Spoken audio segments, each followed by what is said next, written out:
நிறைய விஷயங்கள வந்து இயற்கை நம்மளுக்கு வந்து கிஃப்ட்டா குடுத்துருக்கு. ஸோ அந்த மாரி தான் இந்த மாரி எங்க ஊர்ல வந்து நிறைய ஃப்ரூட்ஸ்லேருந்து எல்லாமே வந்து எனக்கு ஈஸியா கிடைச்சிரும். கைவிட்டு பறிக்கிற அளவுக்கு அந்த டிஸ்டன்ஸ்ல தான் இருக்கும். அந்த மாரி தான் லெமன்லேருந்து கொய்யாப்பழம் அதெல்லாம் வந்து பறிச்சுட்டு வந்துருவேன். எங்க பார்த்தாலுமே வந்து நம்ம வீட்லேயுமே வந்து கிடைக்கும் அதெல்லாம். ஸோ மரத்துல. அன்றைக்கி வந்து காலையில் பிரேக்ஃபாஸ்ட்டுக்கு வந்து எனக்கு தோசை கூட இந்த மாதிரி மிளகாப் பொடி வந்து எண்ணெயில் குழப்பி 2 பூண்டு போட்டு நசுக்கி சாப்பிட்டா அவ்வளோ சூப்பராக இருக்கும். அன்றைக்கி வந்து லஞ்சுக்கு வந்து ரசம், அப்புறம் வந்து சிக்கன் சுக்கா இதுதான் செஞ்சுருந்தேன். ஈவினிங் வந்து எங்கேயாச்சும் வாக் போகலாம் ஃப்ரெண்டு கூட. நடந்து போய் ரொம்ப நாள் ஆச்சு. குழந்தைங்கள வந்து மதசாலை விட்டுட்டு நல்லா சூப்பராக வந்து ஒரு 4:30 5 மணி போல் வந்து நடந்து போயிட்டுருந்தோம்.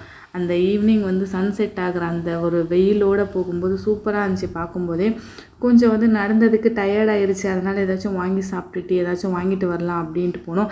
எதுக்காக நடந்தோமோ தெரியல. ஆனால் போனதுக்கு கொஞ்சம் ஸ்நாக்ஸ் மட்டும் வாங்கிட்டு வந்துட்டோம்.